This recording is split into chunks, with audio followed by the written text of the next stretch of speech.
jàpp ne aussi Sénégalais yi politique ak yéen journalistes yi li ngeen dégg lever immunité parlementaire ci eero Macky Sall mosu leen ko dégg daan ngeen am législature ba mu jeex doo leen am problème boobu mais léegi fi mu nekk nii. daan ngeen ko def itam. waaw waxuma ne defuñu ko dama ne kenn defu fi li fi ëpp man ñaata yoon laa ko def ñun ñaata yoon lañ ko def amoo tontu bi.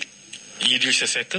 du lever immunité parlementaire. doon sa mise en accusation. comme xamoo li ngay wax. waaw nañu wax. donc ça njuumte la. waaw d'accord njuumte moo tax ñu war a def ndànk dama wax ne lever nañ ko benn yoon ci Alkali Cissé xawoon nañ ko junj ci Moussa Tine ñu bañ ko parce que député dañ koy protéger te Moussa moo faraloon ak ñun Alkali moo far ak ñun.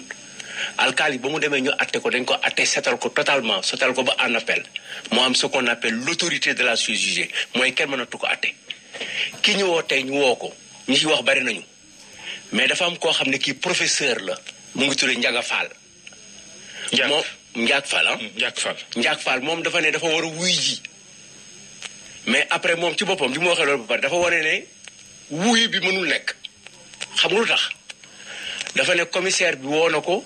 te ñëwul te commissaire bi mënu ko jëli man ak yow bu ñu woowoon tey 10 heures bu ñu ñëwul 11 heures dik moo ñuy jël si sol ay masque yore mitraillette dañuy defoon Ousmane Ngom ak dañu def Imam Ndaw mais kenn mënu ko def kii xam nga lu mu ci teg moom Ndiaye Fall mu ne comme commissaire bi mënu ko na ko wax procureur mais procureur comme mënu ko jëli indi ko moom na ko wax ministre de la justice mu bind assemblée ngoonte bon moo lay won ne la ñu bëgg mënut a am.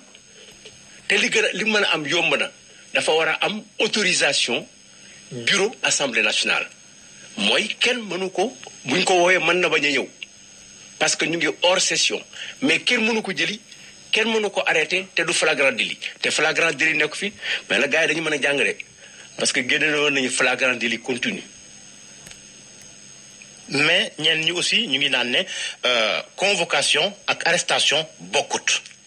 ba léegi waxuma ne bokk na dama ne du convoqué nañ ko mais mënut a ñëw. li tax ma indi précision boobu du sama précision sax ndax ñi nga xamante ne aussi droit la ñu jàng itam ñoom ñoo ko wax nee nañ lu jëm ci wàllu immunité parlementaire boobee wàllub convocation waxuñ ko ca te xam nga droit dafa subtil. waaw d'accord naa ne dégg nga aucun député ne peut être arrêté hors session loolu la wax.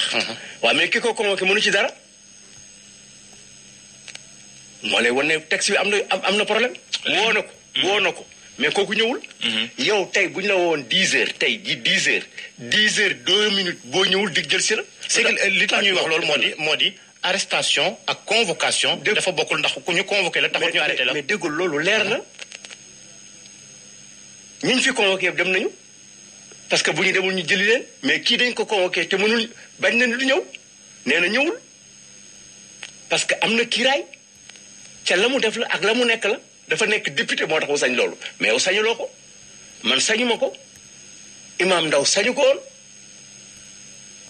keneen sañu ko woon mais moom sañ na ko moo tax mu def ko te ki ko convoqué lu tax jëliw ko da nga defe ne amul oto amul essence wala amul ñu yóbbu am na ñu yore météo di sol kagule mais demuñu parce que mënuñu ko yoon na leen tënk.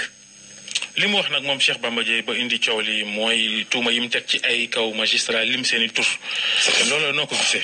waaw mais xam nga tuuma yooyu d'abord tuuma yi dañuy wax kan moo ko wax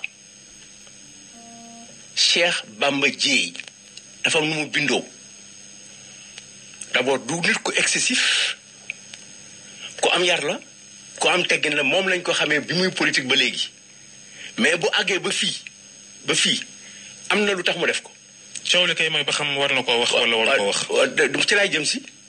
est-ce que juumut mbaa tooñut. loolu mooy laaj bi.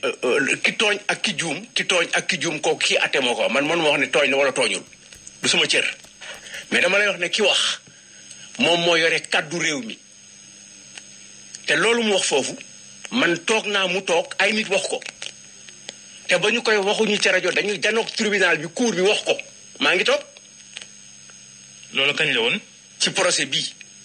procès Khalifa Sall. ci procès bii. ci biir salle bi. ñëpp toog journaliste yéen a ngi toog salle bi yëpp jóg wala Cheikh Bamba Dièye wax la salle bi wax te boobu temps président cour bi moo nga fa.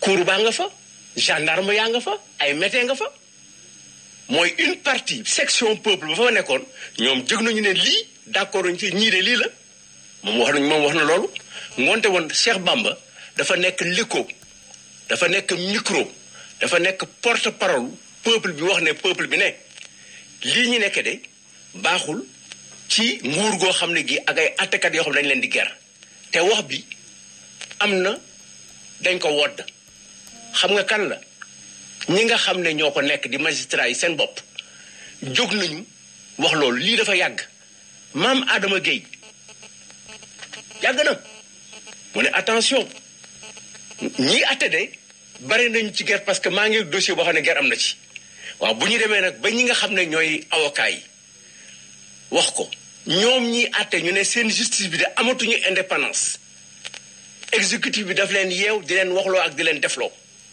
moo lay wen ay la yéwén kenn tamit il faut moom kenn ko wax boo waxut waxuma ndax ragal mais nañu bàyyi Cheikh wax bi nga xam ne moom le peuple sénégalais yi wax mooy justice bi amatul indépendance ci wax ju ñu wodd fi mbir mi nekk moo di justice bi amatul indépendance wala di joxe sa avis ci doxalinu justice loole sañ-sañu doomu Sénégal gu ne la ndax la justice est prononcée au nom du peuple ñu bëri wax nañ ko wax nga ko waaye moom ci wàllu boppam yemut ci joxe avem ci doxalinu justice ay nit la ca seppi teg tuuma ci seen i ndott looloo coow la. coow la pour yéen coow la pour moom. mooy indi coow li waaw non moo indi coow li mooy indi coow li moo la ñuy wax la ñuy waxtaanee bés bu nekk coow la. coow arrêt daa ngi nii coow lu nekk coow match ngoon bi sax am na ak coow lu nekk ëllëg. ma ci mbirum Cheikh Bamba wax ci yéen Ba Cheikh li muy wax na ko.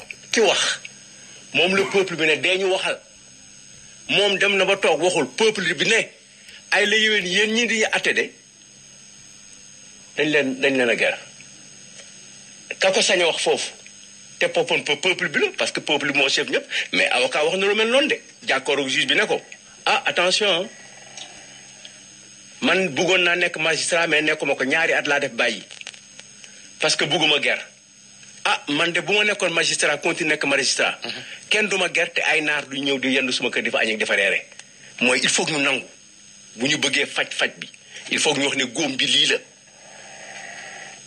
xol bi moo dagg butit yi dagg tànk bi dagg mais bu ñu ne kii dafa am pusoo ko jam pour ñu faj ko il faut que ñu jàppee ko foofu